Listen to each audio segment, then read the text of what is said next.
Hey everybody, Dux here. We'll be talking about the Brewmaster Monk. That's right.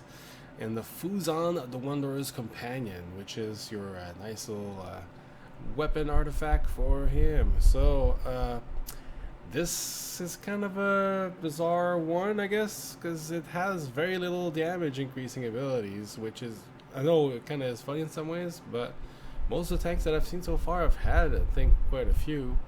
Anyways, this one only has two abilities that do, or two talents that has to do with damage, and I'm not counting those three. But out of those three, there's only one that does. So again, three for the whole weapon.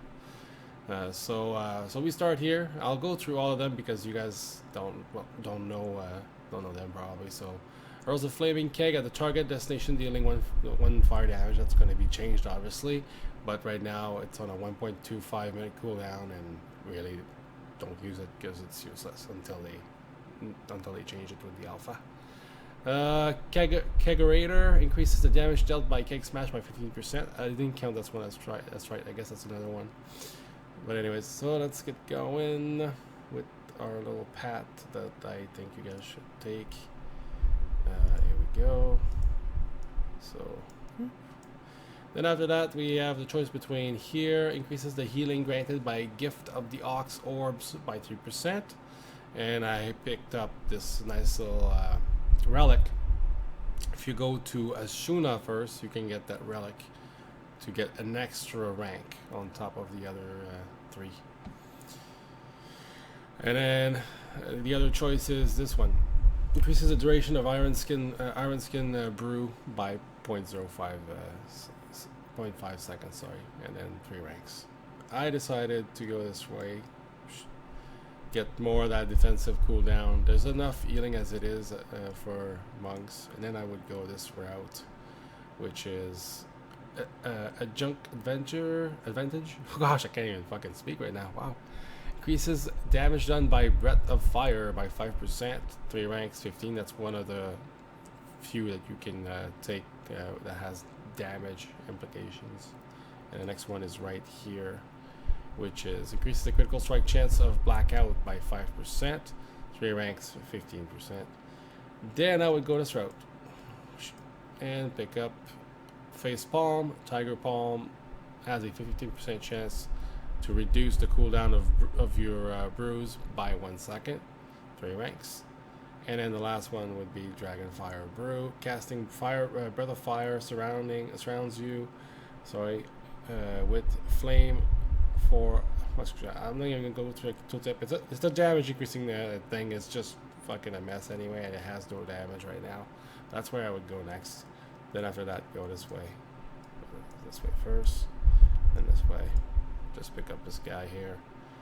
When you drop below 35% HP, spawns an Ox Orb so that you can heal yourself for about 100k or so at level 100, which is about a 1/4 of our health pool, which is not bad. Again, after that, it really is up to you where you want to go. But we'll go through the rest of the talents anyways. Let's see. That's one is Healthy Appetite, increases your maximum health by 5%, 3 ranks, 15%. This one, a Dark Side of the Moon, activating a Blackout Strike, reduces the damage you take by 5% from the next auto attack that strikes you. Then you have Smashed, increases the range of keg smash by 10 yards. Then you have Staggering Around. Fortifying Brew increases the damage you deal, not delay, or delay. Sorry, yeah, that is delay. Sorry, with stagger by an additional 2%. Activating a Fortifying Brew, Purifying Brew, or Iron Skin Brew increases your movement speed by 6% for 15 seconds, stacking up to 5 times. So you can use all these brews because you got 4 stacks of each with one of the talents in the your talent tree. So you can actually like speed up quite a bit with this. So it's not that bad, you know. On top of having Chi Torpedo or whatever you use to move, like it, you can go pretty quickly without a mount. So yeah, and then the last two are Brew Stash, which is activating Fortifying Brew, Purifying Brew, or Iron Skin Brew grants you 15% dodge for 2.5 seconds. And then Fortification, passive again, activating Fortifying Brew grants you 30% dodge for 21 seconds. So again, this is very early, first fucking time people going through it. So don't think like this is the be all end all of everything. But there's definitely certain things there that are. I mean, they have a lot of defensive cooldowns or defensive things. They have quite a few healing related things as well. Got to think as well that if you pick healing elixirs in your talent tree, every time you use a brew, it's 15% of your health back up. I mean, it's ridiculously good. So, I mean, everything that has to do with the brews and all that usually help out. Well, anyways, help you out a little bit.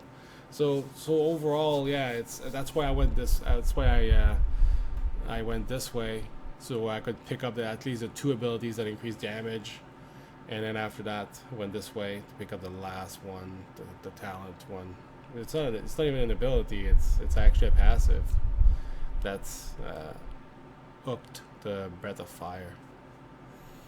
The other thing is that so far, just from first impressions, I find that they dumbed them down too much. Like they're just. I understand that there's a purge, and again, I'm for it, or for most of the classes I've seen so far. But this guy feels a bit off. It just feels like it's missing something.